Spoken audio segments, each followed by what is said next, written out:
لا حول ولا قوة الا بالله العلی العظیم. الحمد لله رب العالمین و الصلاة و السلام علی سیدنا و نبینا ابی القاسم المصطفى محمد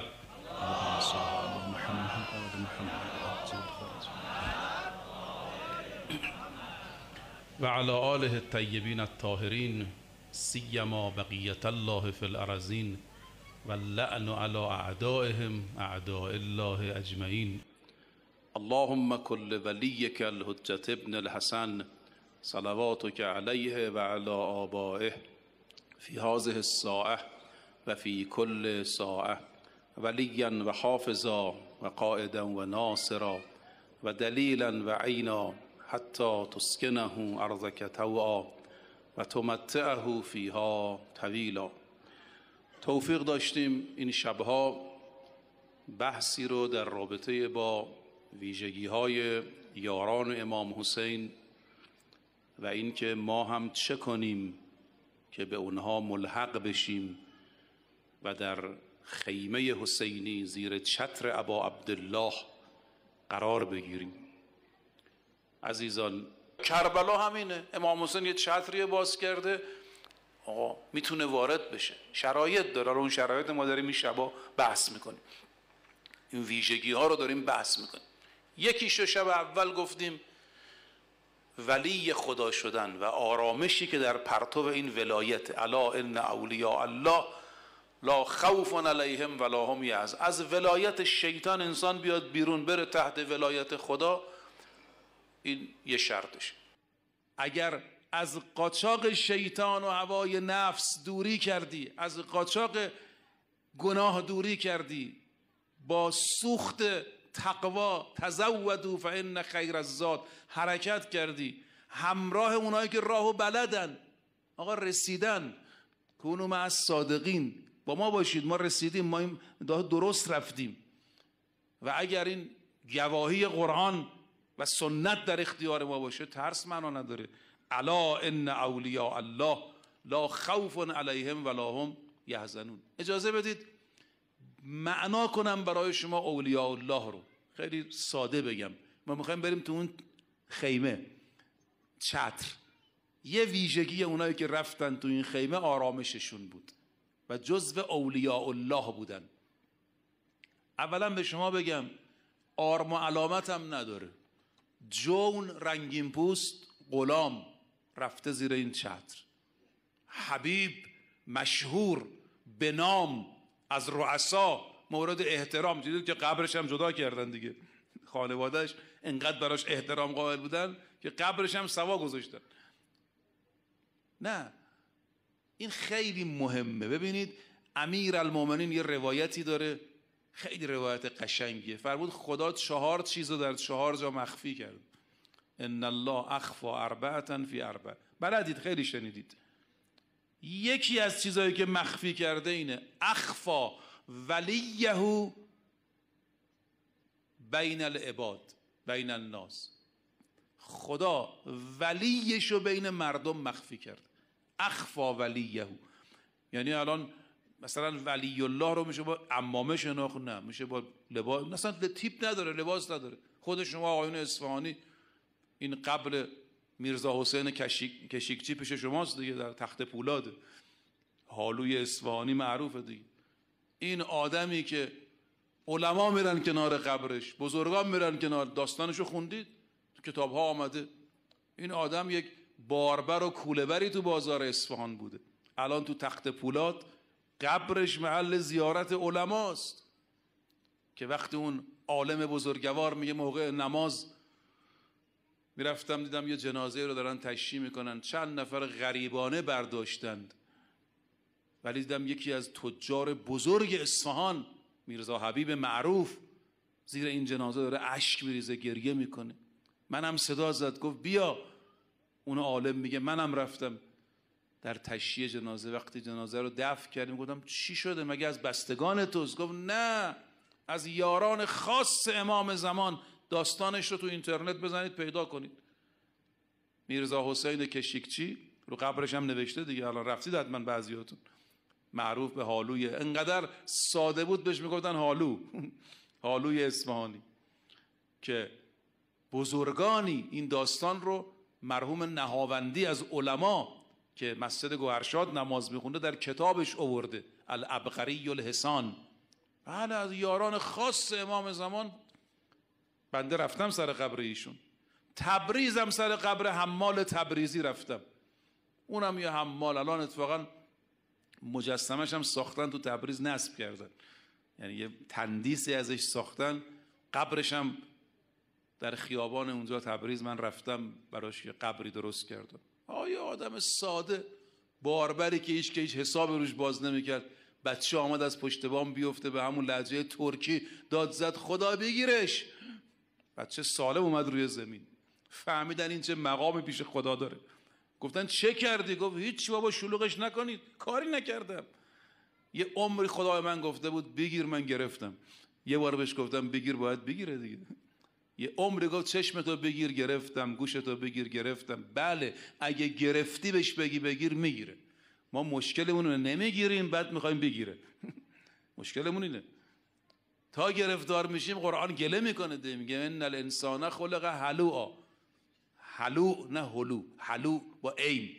یعنی خیلی بعضی آدما عرض میکنم ناسپاسن، کم صبرن، نمک نشناسن. اذا مسه الشر جزوعا، گرفتار که میشن انقدر ما رو صدا میزنن، او یک بک یا اللهی میگه، یه دعایی میکنه. اما اذا مسه الخیر منوعا، وقتی کارش را میفته اصلا سراغ ما نمیاد. بله، دین که فصلی نیست، دین که مناسکی نیست، دین که مال دهه عاشورا نیست، دین مال همه ایامه. اگر شما فرمود عبدی اطعنی، بنده من تو منو اطاعت کن، من تو رو مثل خودم قرار میدم. خب این روایت رو بخونم دیگه خستتون نکنم. ما میخوایم ببینیم این چتری که امام حسین باز کرد، باز هی تاکید میکنم، شرط هم براش نذاش، هیچ شرطی براش نذاش. بگید آقا اگر مثلا سابقه ایمان دارید، اگر از اصحاب پیغمبرید، نه آقا، عبیدالله الرجافی به خدا سابقش خرابه، اصلا تو لشکر معاویه بوده، خود امام حسین هم بهش گفت تو سابقت ان لک ذنوبا کثیره، گناهان فراوانی بگردند. عبدالله ابن عمر با امیرالمومنین بیعت نکرده، علی رو تنها گذاشته، اما باز امام حسین بهش فرمود لا تدعن نصرتی، یعنی یه چتری باز کرد، اجازه داد همه بیان زیرش. اومدن، هر اومد، تا 30 نفر هم گفتن از لشکر دشمن. مرحوم مجلسی میگه 2 تا برادر تو سپاه عمر سعد عصر عاشورا اومدن پیوستن، ولی یه کارواشی گذاشت همچین شست که خود طرف هم یادش رفت چه کار کرده. اینقدر اینا رو زیبا شست، همه رو کنار هم جا داد. حالا شما برید کنار قبرشون بگید تبتم و طابت الارض التي فیها دفنت فزتم والله. خب راهو که نبسته. مگه آقای شهید بزرگوار ما شهید سلیمانی نفرمود ما ملت امام حسین؟ آقا امام حسین یک کمیت محدودی بوده، یک کیفیت نامحدود، یه حادثه اتفاق افتاده‌ای بوده، یه حادثه‌ای که ازش باید برای امروز درس گرفت. من میخوام خودم برم تو این لشکر. یک راهش اینه که با خدا رفیق باشید، اولیاء الله. امام باقر میفرماید من یه روز یک کتابی پیدا کردم مال بابام امام سجاد، این حدیث رو میخونم و دیگه دعاتون میکنم. سید الساجدین فرزند رسول خدا حضرت محمد صلی الله علیه و آله و سلم،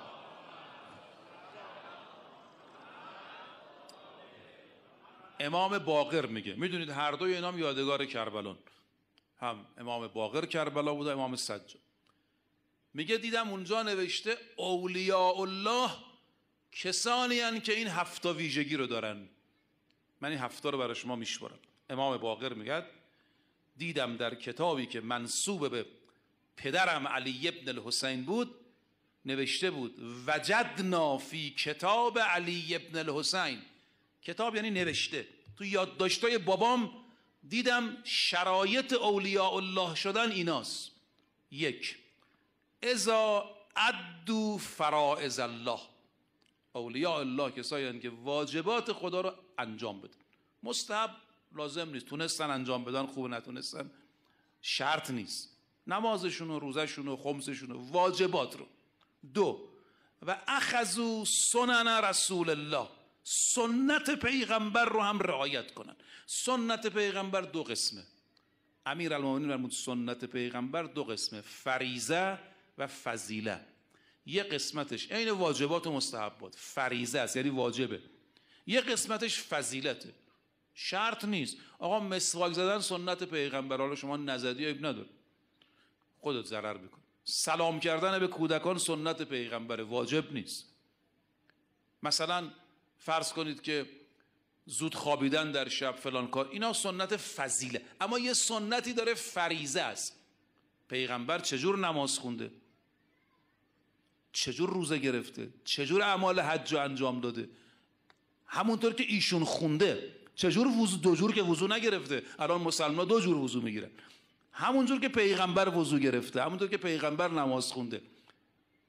اگر کسی میخواد جزو اولیاء الله بشه، فرمود 1 واجبات، 2 سنت رسول خدا که عرض کردم، سنت فریضه. 3 تورعوا عن محارم الله، از حرام الهی اجتناب کنه.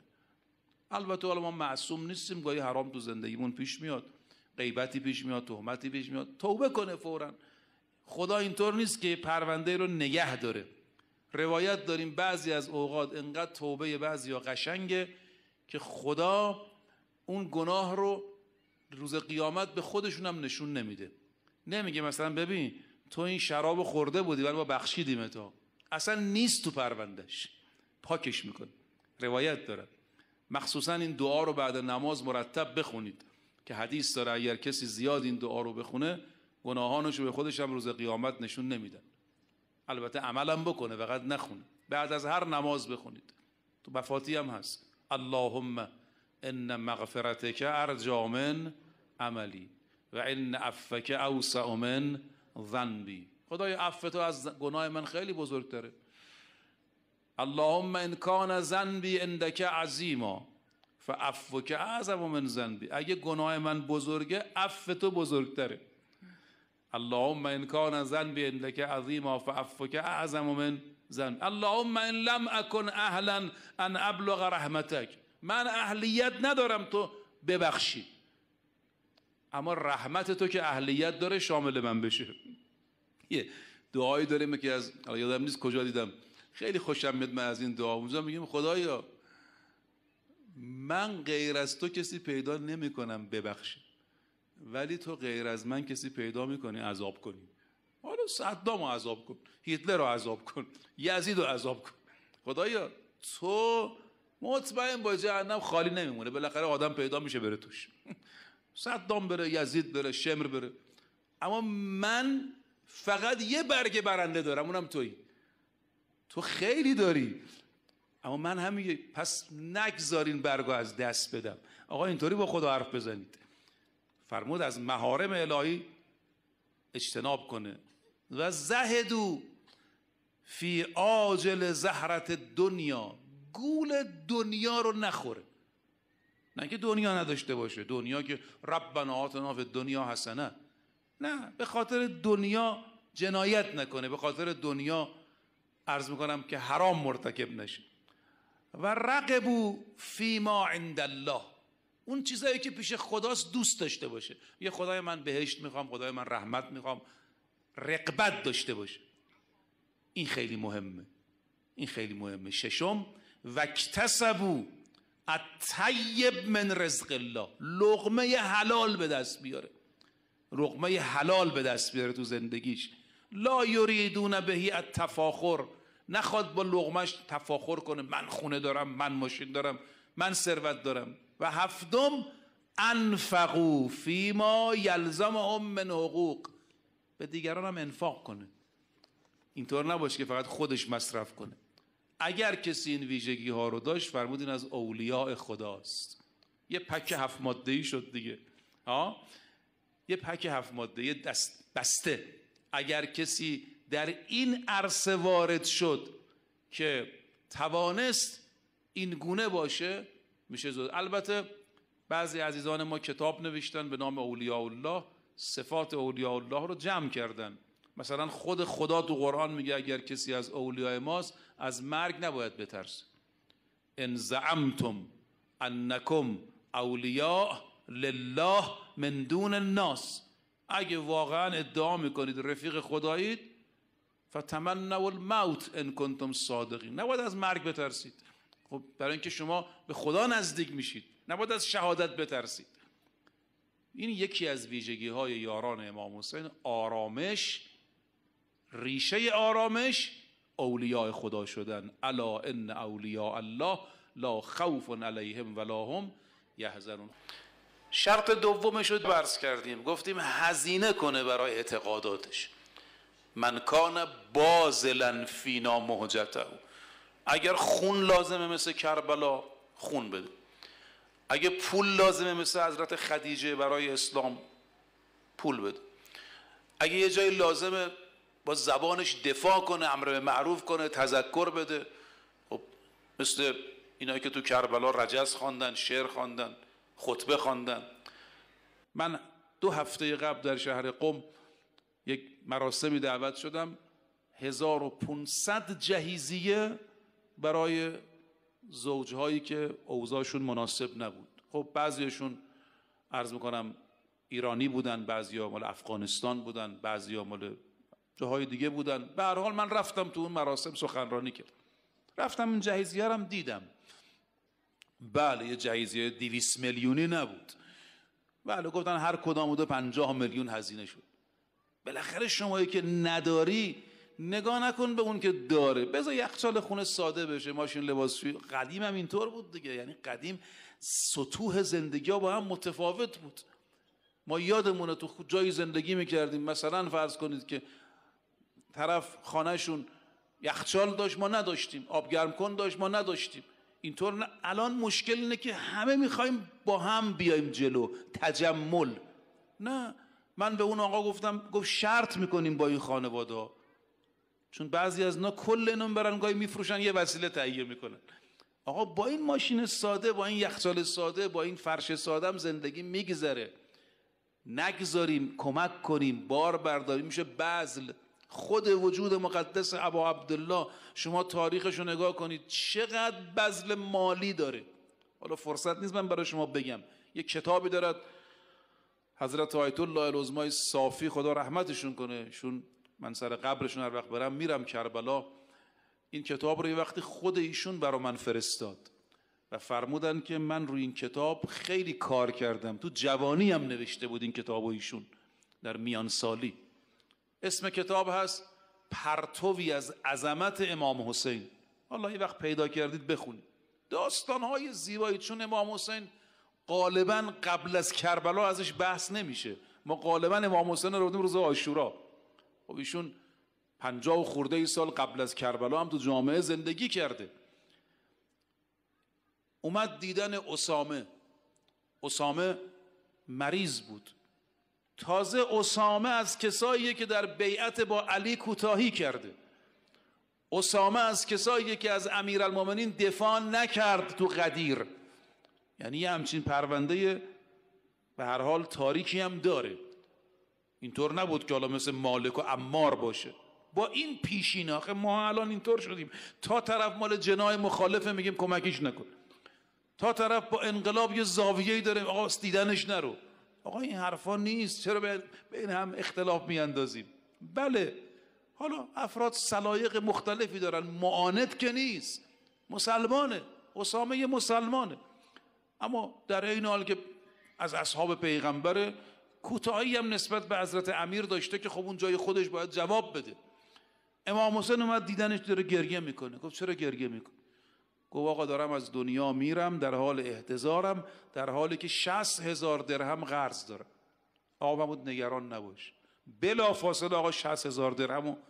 من بارها گفتم ائمه ما وضع مالیشون خوب بوده، خودشون زندگی ساده‌ای داشتن.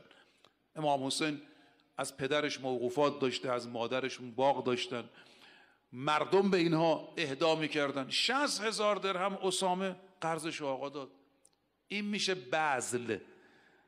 بذل، من کان باذلا، اصحاب ابی عبدالله باذل بودن با جانشون. شما میتونید با مالتون، با قلمتون، با آبروتون، با زبانتون، هر کسی به اندازه خودش برای دین هزینه. یه دختر خانومی که حجابش رو رعایت میکنه این باذله. این مصداق من کان باذلا. میگه آقا ابا عبدالله من انقدر ازم میاد که بتونم بالاخره این حجاب رو مردم مظهر دینداری میدونن. پدر شهید خوشحال میشه، میگه جوون من پرپر شد، عوضش یه ثمره‌ای تو جامعه داشت. همین میشه باذل. یه آقا پسر جوانی که به نمازش اهمیت میده، این میشه باذل. هر کسی به اندازه خودش. من یک کلمه حرفمو جمع کردم.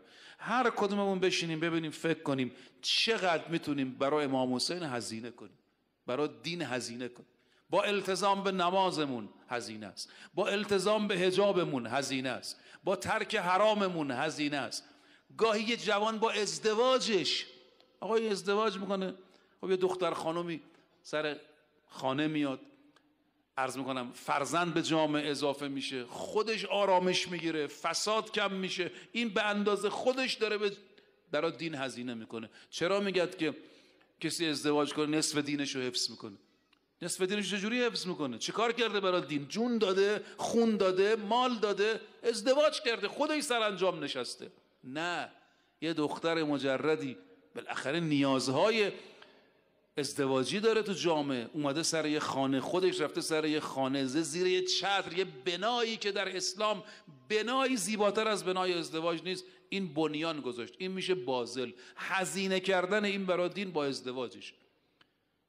شما واسطه میشه جلوی طلاق تو جامعه بگیری، صحبت میکنه با این دختر خانم، با این آقا پسر، گیرشون چیه، حل میکنی. شما میشی باذل برای دین، هزینه کردی برای دین، جلو یک مبغوض الهی رو گرفتی.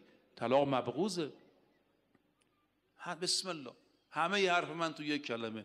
هر کسی امشب بشینه فکر کنه بسم الله تعالی من چی برای دین میتونم هزینه کنم.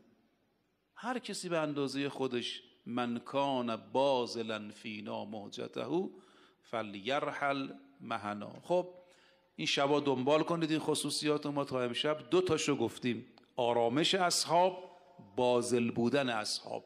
خدایا همه ما رو در خیمه ابا عبدالله و امام حسین و امام زمان ارواحنا فداها قرار بده. خدایا هم به ما این آرامش رو بده و هم ما رو از اولیاء خودت قرار بده. السلام علیک یا ابا عبدالله و علی الارواح التي حلت بفنائک، علیک منی سلام الله ابدا ما بقیت و بقی اللیل و النهار ولا جعله الله آخر العهد منی لزیارتکم. السلام علی الحسین و علی علی ابن الحسین و علی اولاد الحسین و علی اصحاب الحسین. حبیب از اصحاب پیامبره. امیرالمومنین یک گارد ویژه‌ای داشت، یعنی خیلی دیگه اینا خالص بودن، بهشون میگن شرطة الخمیس.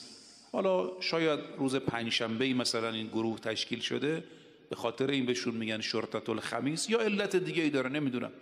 مثلا مالک جزو اوناست، اسبق ابن نباته جزو اوناست، حبیب ابن مظاهر جزء شرطة الخمیسه، یعنی گردان ویژه امیرالمؤمنین تو جنگ ها. خب این آدم اهل کوفه بوده، نامه به امام حسین نوشته، امام حسین رو دعوت کرده. وقتی مسلم ابن عقیل آمد کوفه، 2 نفر اولین بار، یعنی برای به عنوان اولین نفرات رفتن باش بیعت کرد. یکی حبیب بود، یکی عابس. اتفاقا مسلم هم گفت خب پس شما 2 تا برید از بقیه بیعت بگیرید. حبیب جزو کسایی بوده که تو کوفه برای مسلم ابن عقیل بیعت میگرفت.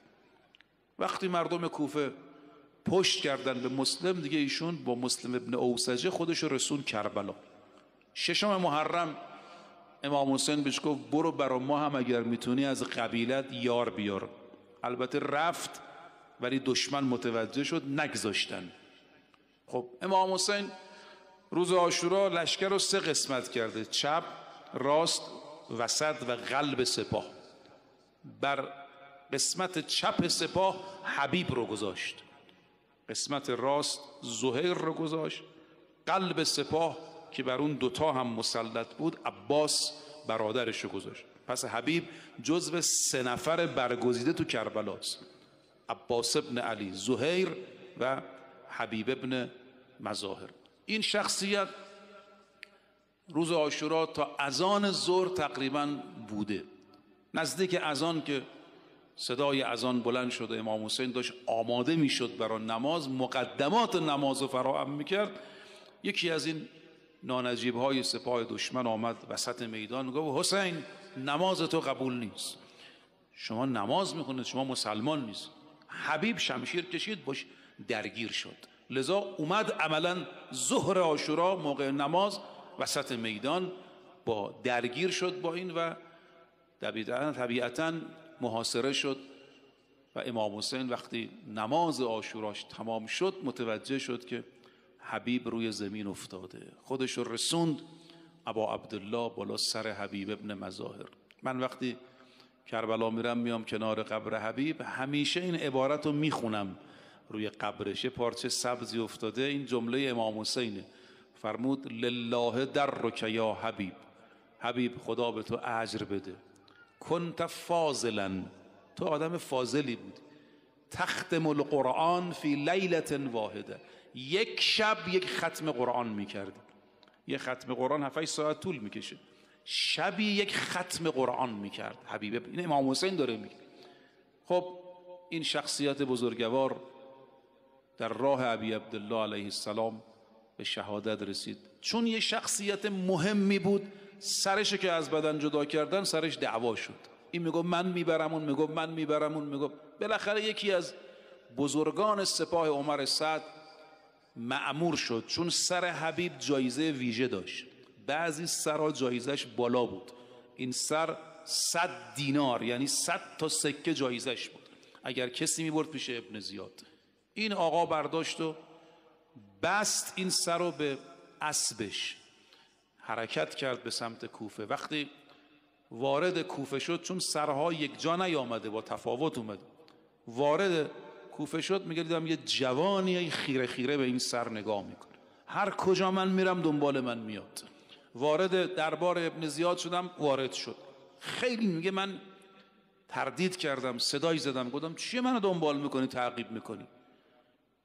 گفت من پسر حبیبم، این سر بابای منه، اگه میشه این سر رو تحویل نده، بده من اون رو به خاک بسپرم. گفتم نمیشه، این سر 100 دینار جایزش. نداد. قاسم پسر حبیب همراه این سر بود. البته اینو شناساییش کرد تا زمان مصعب ابن زبیر. مصعب ابن زبیر که در واقع با مختار در افتاد، اون زمان ایشونو یه جا پیدا کرد و باش درگیر شد و کشتش. یعنی پسر حبیب چند سال بعد انتقام پدرش رو گرفت از این شخص تو لشکر مصعب ابن زبیر. به هر حال این داستان زندگی حبیبه. خدایا به آبروی امام حسین و اصحاب و فرزندانش قسمت میدیم در ظهور آقامون تعجیل بفرما، ما رو از یاران امام زمان قرار بده، ما رو دیندار قرار بده، دین مردم ما و جامعه ما رو حفظ کن. خطراتی که این دین رو تهدید میکنه خدایا، مخصوصا این کسایی که با فضای مجازی، با فیلم های مبتذل، با شبکه های ماهواری، با شبه افکنی جوانهای ما رو به تردید میاندازن، خدایا شرشون رو به خودشون برگردان. به مقربان درگاهت قسمت میدم جوانهای ما رو از فتنه های آخر الزمان حفظ کن، زمینه شغل و ازدواج همشون رو فراهم بفرما. بیماران، مخصوصا بیماران جوان، اطفال مریض، لباس عافیت بپوشان. اموات این جمع، اموات این شهر، شهدا، شهید سلیمانی عزیز، امام عزیز، روحشون از این جلسه شاد بگردان. خدایا امنیت ما، استقلال ما، آزادی ما، ولایت ما، رهبر عظیم و شأنمون محافظت بنما. خدایا مشکلات جهان اسلام، فلسطین، یمن، سایر بلاد، مخصوصا مشکلات کشور ما رو مرتفع بگردان. به نبی و آله صلوات ینال.